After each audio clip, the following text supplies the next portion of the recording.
Hi guys, welcome back to the channel. This is the start of our European road trip, and of course not everything goes according to plan. If you guys remember, on our way down to Spain the engine management light came on, so over the last few days we have been doing a little bit of diagnostics and we think we have found the issue. So let me get you caught up to speed on what we've been up to. So guys, the map sensor has finally arrived and now it's time to fit it in. Just make sure that this was actually the issue. We're really hoping that this is it. I mean, that's what the top down scanner said.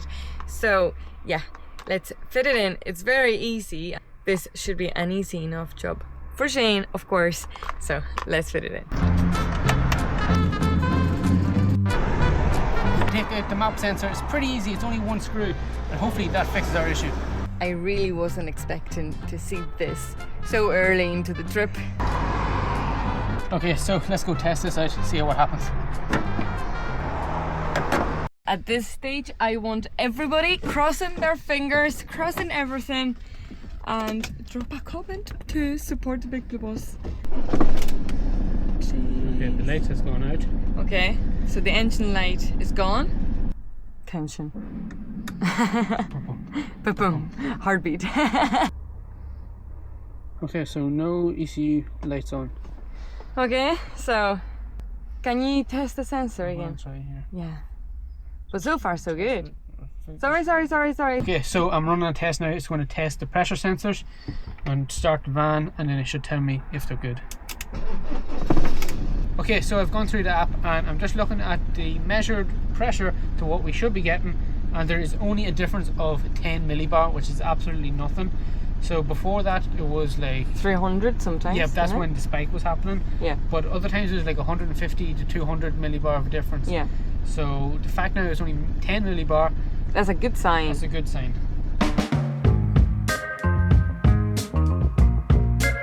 So guys, we have made our first stop here. Annie has a work call, so that's why we've come to this little camper van area here between Vitoria and Pamplona. And the heat is outrageous. It's October and the heat is already unbearable, but hopefully when we get up into the Pyrenees it'll not be as bad. But just look how dry it is. Like, everything here is just bone dry. That is why I don't really like this part of Spain, because everything is just dry. There's nothing really around. And here we have the Big Blue Bus in all its glory. So guys, just finished my work call, so let's keep going. Let's go to these thermal baths. Let's see if they are... We don't need thermal baths, it's boiling. Yeah, I know, it's actually getting so hot in the van. The heat. Oh, look at Shane's getting the blind off. It's boiling hot. Actually, I might empty a toilet. There's a camper van area right there, so you don't even need to move the van. No, I'm just putting on this down. Ah, okay. I thought you were gonna move the van for me. Behind me is the van, and right over here is the camper van area. And as you can see, Shane is emptying the toilet. He has offered, I was going to, and he's like, no, I'll do it, because he knows that I can literally smell anything. I am so bad. I can smell if something has happened like 10 kilometers away, and I am not even exaggerating. So yeah, Shane's taking one for the team.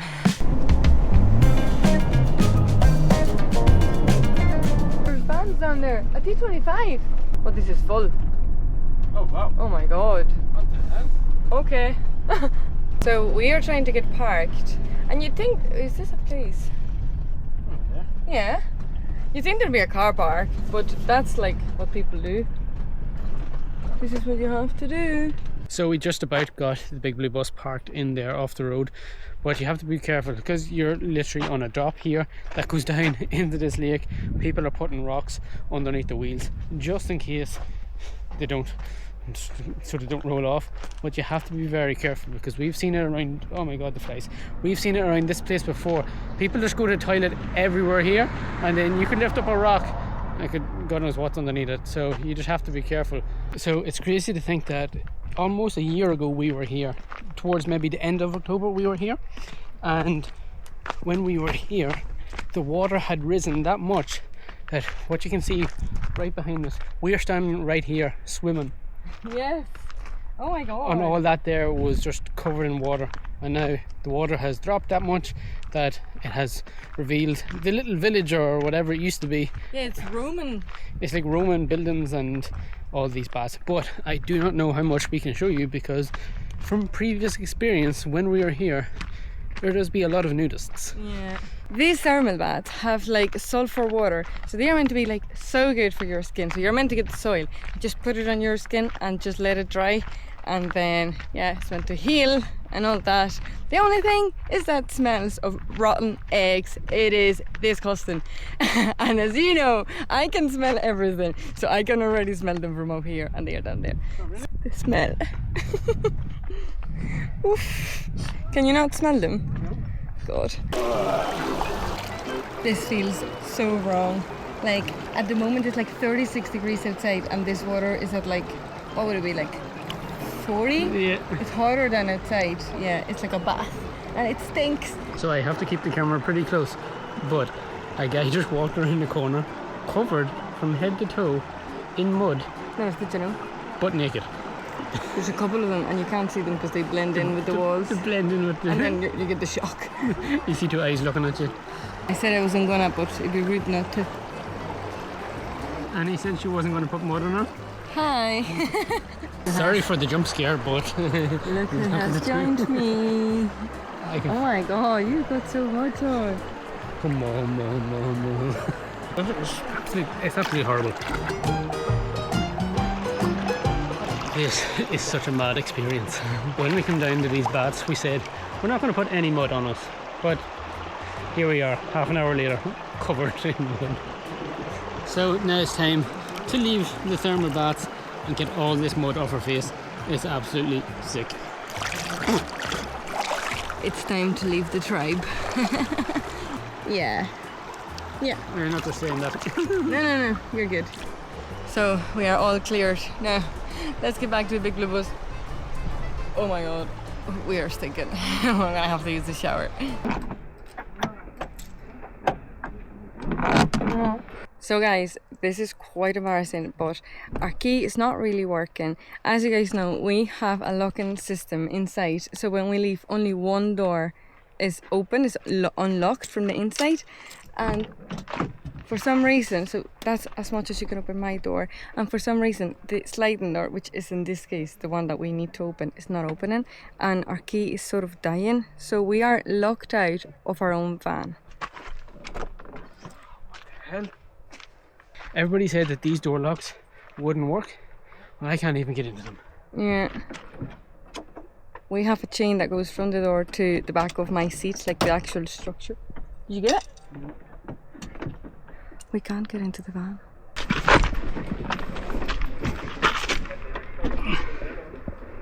My arm might fit through there and I might be able to... Try. I can't even get in there. No, where's the other side? We have to try. Oh my god. Why is that not opening? I have no idea. This has never happened to us.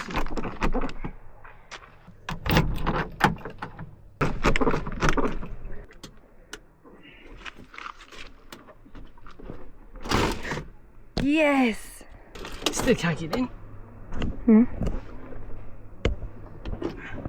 Definitely This looks so dodgy. definitely going to slow someone down. Yeah. So, for all you guys that said this door lock wouldn't work, Here you go. 10 minutes later I'm still trying to get in. Can you, maybe I can reach my hand, I can put my hand in and, Try. yeah. Yeah. Yay! Skinny arms for the win. I can't believe we made it into the... Don't close that door, open it. Oh my god. I never thought we were gonna have to break into our own van on the first day of the trip. So, this would only happen to us. I don't know, something's wrong with the key. The key is dying, so we can't press the buttons to open. So, van's locked. Van's open. I felt the vibrations on the door. It's like if it's trying to unlock. No. No, that's not even...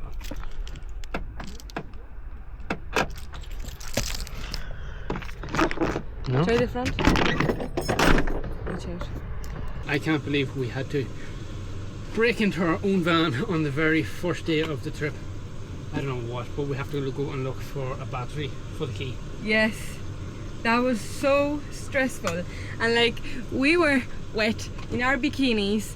Well, I wasn't wearing a bikini. You were in a bikini, but we were wet.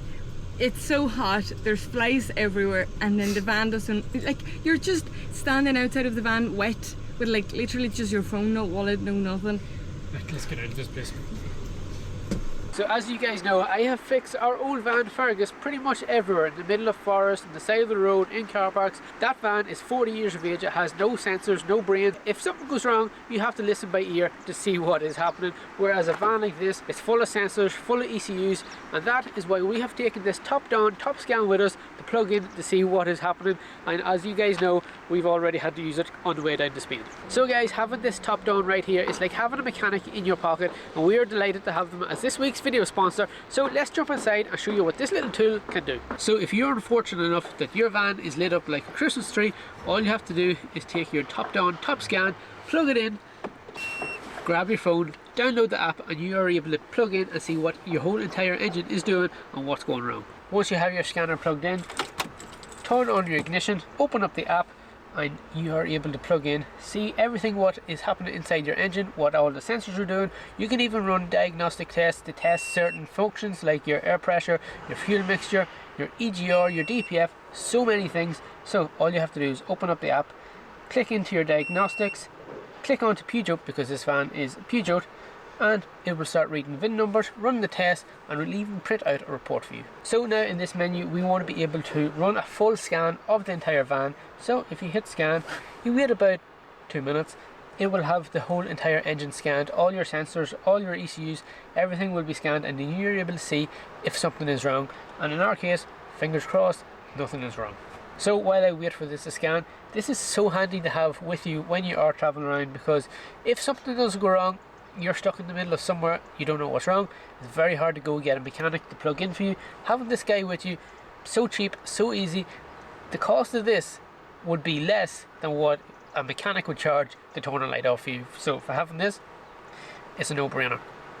With this scanner, you know if you can keep on driving to get it fixed, or even if you want to go back home instead of fixing it abroad. I just wouldn't go away in the big blue bus without it. So now that we've seen that there is no codes, we don't have to clear anything, but we have a whole entire report that we can go through and check out what's happening with our van. This tool is so handy. Even if you're looking to buy a van or a car, you can just plug that in and make sure that everything is good. When you buy this top scan, it comes with a year-long free subscription so that you can do every function that it is capable of. But after a year, if you do not want to renew it, you can just use it, and it has limited functions. But for only $50 for a full entire year, you can have everything that this little scanner can do.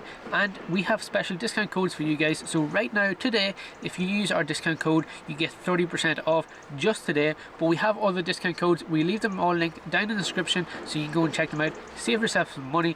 This little guy right here comes in at only 50 quid. It is so much cheaper than having to go to a mechanic to turn off a light.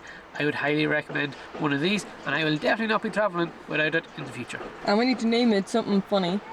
Yes, name it Fernando. Fernando the mechanic. Fernando the mechanic is always going to be right here in our dash.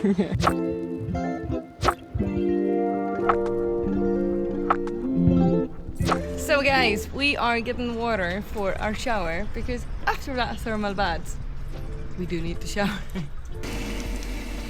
We have just left the motorway and have entered the mountains, so the landscape has changed once again today. We are covering some ground. Oh my god, the Pyrenees are amazing. It's just, you keep looking around you and everywhere is beautiful. The roads are getting a lot narrower too. We've just hit Pyrenees traffic. This is what I mean. Look at them! Look at the horns and those. Okay, we can move on, I guess. That's Pyrenees traffic for you. We've done our first bit of off-roading with the big blue bus ever, well, in Spain, and this is going to be our home for tonight. Look at this, we are surrounded by mountains. We have done so much driving today, oh my god, and when I say we, I mean Shane. He is wrecked. How's it looking? I'm pulling kind of here. After like, what, 400 something kilometers? Yeah. You're right, oh my god. We have managed to get leveled. It wasn't easy. And the thing with this van is that because we sleep the other way, we are like trying to get used to leveling the van just to sleep sideways instead of long ways. So there is a river right beside us, and we've got in there previous years and the water is Baltic.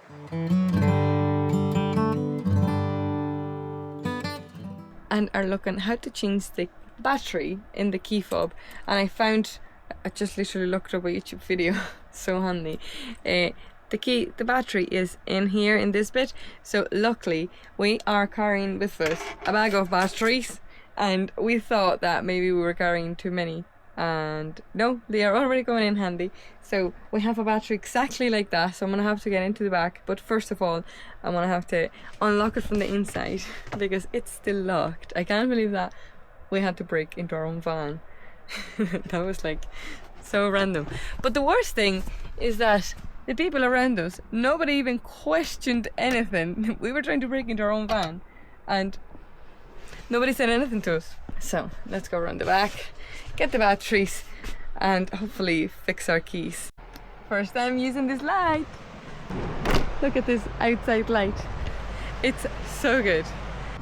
Yay, I'm in. God, this van is a lot safer than I thought. Where is the bag, Shane, do you know? Down there to the right, okay, very specific. Okay. Here is our bag of batteries. Okay. This is just warm in here. Okay, so in here, there's like a little compartment. It comes out like that. And this is where the battery is. And it's just a button battery. So guys, the toolbox had to come out. So that should be... Oh. That's better. Yes. It sounds like it's locking more. Yes. Lock.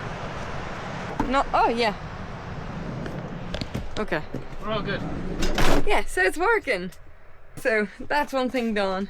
We just need to tape it up again because yeah, that there doesn't stay in. So now that the key fob is all sorted, next thing is going to be having a shower after those thermal bags. They smell of rotten eggs, so I can still smell it. Not much. Shane, you probably won't be able to smell it on you, but let's use this shower for the first time here in Spain. Good morning guys, this is where we have woken up this morning here in the stunning Pyrenees. So we slept like babies last night. The river is right beside us, as you can probably hear.